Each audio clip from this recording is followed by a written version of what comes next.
Exam guts में आप सभी का एक बार फिर से स्वागत है। आधुनिक भारत के टॉपिक सीरीज में, चैप्टर सीरीज में, इस चैप्टर में है उत्तरवर्ती मुगल राजवंश।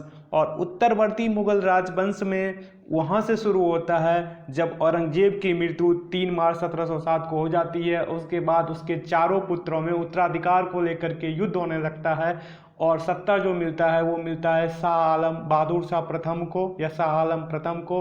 उसके बाद से फिर जो है आगे जो अंत तक जो है अंतिम मुगल सम्राट बहादुर शाह द्वितीय या बहादुर शाह जफर तक जो चलता है मुगल राजवंश, उस मुगल राजवंश को जो हम लोग पढ़ेंगे वो पढ़ेंगे उत्तरवर्ती मुगल राजवंश में। और उत्तरवर्ती मुगल काल भी कहा जाता है इसको। तो चलिए इस वीडियो को स्टार्ट करते हैं।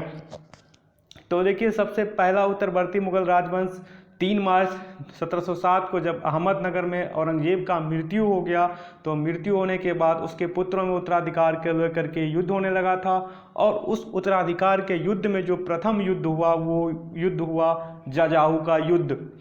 जैसा कि औरंगजेब के 4 पुत्र थे, जिसमें पहले का नाम था मुअज्जम, जिसको कि बहादुर शाह प्रथम भी कहा जाता है। दूसरे का नाम था मोहम्मद आजम, तीसरे का नाम था अकबर द्वितीय और चौथे का नाम था मोहम्मद कामबख्श। तो उत्तराधिकार का जो युद्ध हुआ वो ये 3 पुत्रों में हुआ, मुअज्जम यानी जो कि बहादुर शाह प्रथम था, और मोहम्मद आजम और बहादुर शाह प्रथम और कामबख्श के बीच। तो पहला उत्तराधिकार का जो युद्ध हुआ उसमें जजाऊ का युद्ध है। इस युद्ध में बहादुर शाह ने मोहम्मद आजम को पराजित करके उसकी हत्या कर दी। और उसके बाद जो सत्ता के लिए और औरंगजेब के अपने पिता के उत्तराधिकारी के रूप में औरंगजेब के चौथे पुत्र जो कि थे मोहम्मद कामबख्श, वो भी अपने पिता का उत्तराधिकारी मानते थे। तो उन्होंने भी बहादुर शाह के साथ युद्ध किया और इस युद्ध में कामबख्श की भी मृत्यु हो गई। और ये युद्ध हुआ था बीजापुर का युद्ध। इस युद्ध में बहादुर शाह और कामबख्श के मध्य हुआ और इस युद्ध में कामबख्श की मृत्यु हो गई। 13 जून 1709 ईस्वी को ये युद्ध हुआ था। और इस युद्ध के बाद जो है बहादुर शाह प्रथम को मिलता है मुगल राजवंश का सत्ता, जो कि 1707 ईस्वी से 1712 ईस्वी तक मुगल का शासन किए मुगल राजवंश को। और देखिए, बहादुर शाह प्रथम का जो मूल नाम था वो मोहम्मद मुअज्जम था। और इन्होंने 1707 ईस्वी में बहादुर शाह प्रथम के नाम से सम्राट घोषित किया और शाह आलम का उपाधि धारण किया था। अब देखिए, बहादुर शाह ने लौगढ़ एवं अन्य महत्वपूर्ण सिख केंद्रों पर भी आधिपत्य जमाने में सफल हो गया। जब मुगल का शासन काल में इनको सत्ता मिला बहादुर शाह प्रथम को, तो ये अपना शासन विस्तार करने के लिए जो है महत्वपूर्ण सिख केंद्र जो कि लौगढ़ था, जहाँ के गुरु गोविंद सिंह ने अपना किला बनाया हुआ था, वहाँ पर भी अधिकार करके आधिपत्य जमाने में सफल हो गया और अधिकार कर लिया।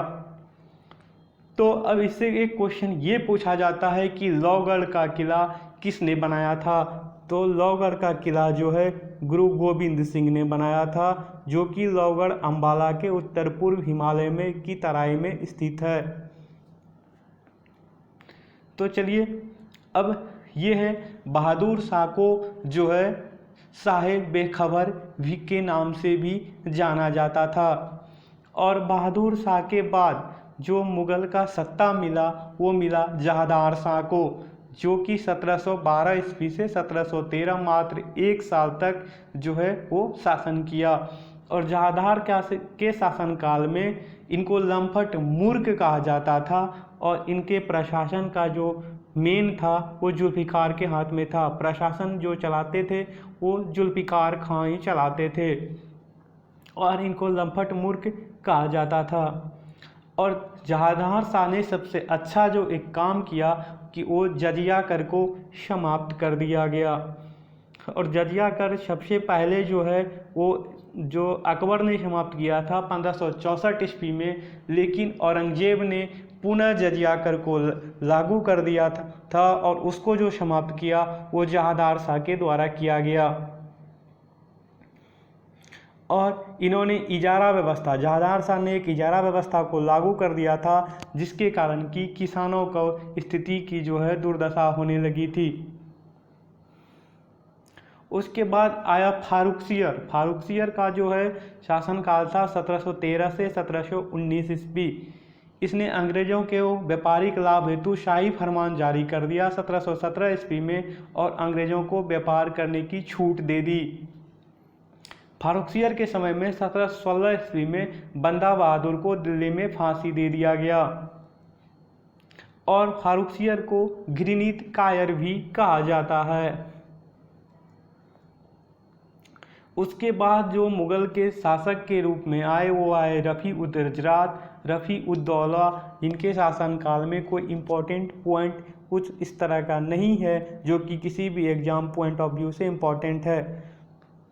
तो उसके बाद जो है आए मोहम्मद शाह और रोशन अख्तर इनका नाम था, लेकिन मोहम्मद शाह के उपाधि के साथ 1719 ईस्वी में मुगल को की सत्ता पर काबिज हुए और ये 1748 ईस्वी तक पूरा मुगल का शासन के रूप में रहे उत्तरवर्ती मुगल काल में। और इनको रंगीला बादशाह भी कहा जाता था, इनको रंगीला बादशाह कहा जाता था। और तख्ते ताउस यानी मयूर सिंहासन पर बैठने वाला अंतिम शासक भी यही थे, मोहम्मद शाह।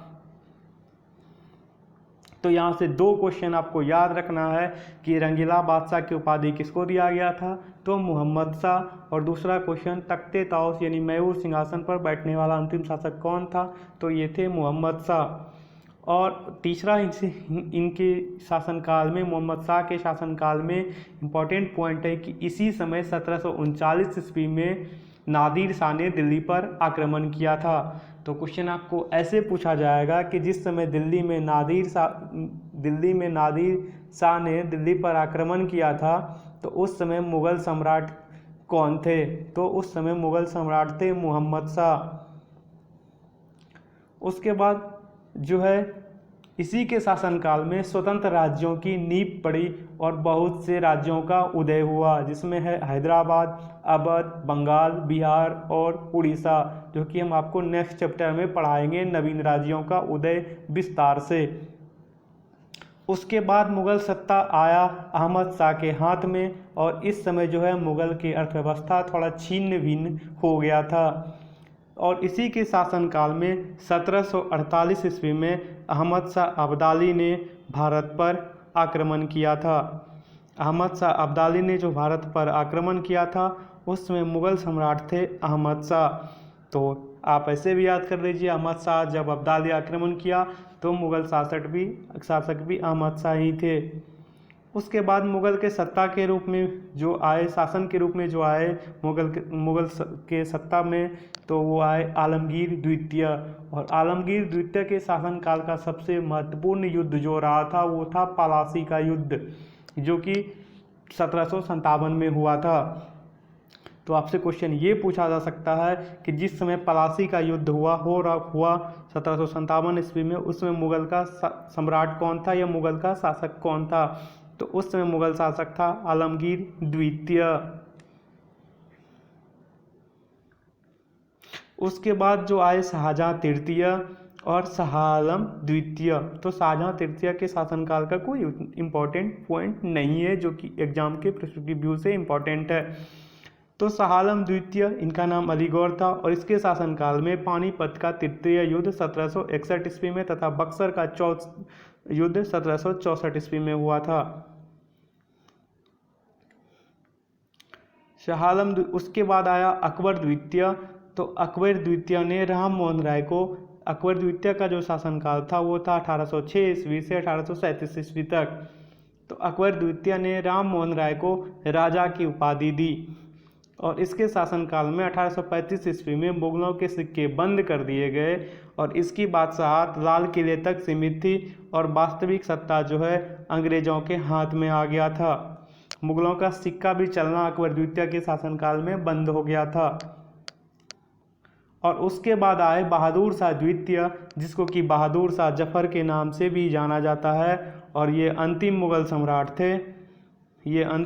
सम्राट थे, बहादुर शाह द्वितीय और बहादुर शाह जफर। और उसके बाद जो है मुग़ल राजवंश का पतन हो गया और अंग्रेज़ों के हाथ में सत्ता आ गया था।